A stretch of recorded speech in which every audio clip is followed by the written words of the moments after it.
एक छोटे से गांव में एक साधु रहते थे। वो किसी से बात नहीं करते थे। गांव वाले कहते थे कि वो कभी सोते नहीं हैं और ना ही दिन में खाना खाते थे।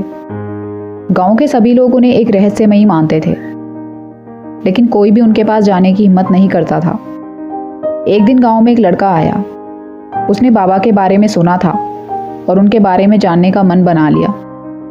वो लड़का एक शाम जब बाबा के आश्रम के पास से गुजर रहा था, तो तब बाबा ने उसे रुकने का इशारा किया और कहा, तुम मुझसे मिलने आए हो?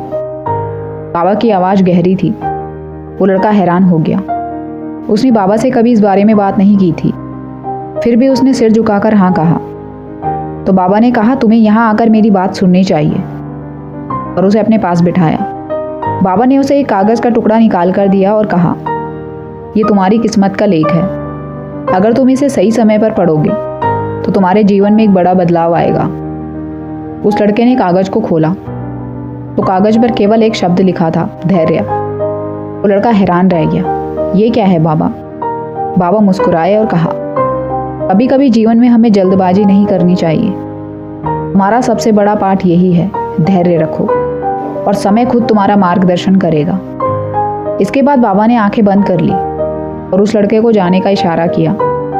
लड़का जब वापस आने लगा तो उसने महसूस किया कि बाबा का रूप धीरे धीरे धुंधला हो रहा था, जैसे वो किसी दूसरी दुनिया से हों। उस लड़के ने धैर्य रखा और अगले ही महीने उसका जीवन एक अनदेखी राह पर मुड़ गया। उस दिन से उसने समझ लिया था कि कुछ रहस्य समय के साथ सुलझते हैं और धैर्य सबसे बड़ी ताकत है।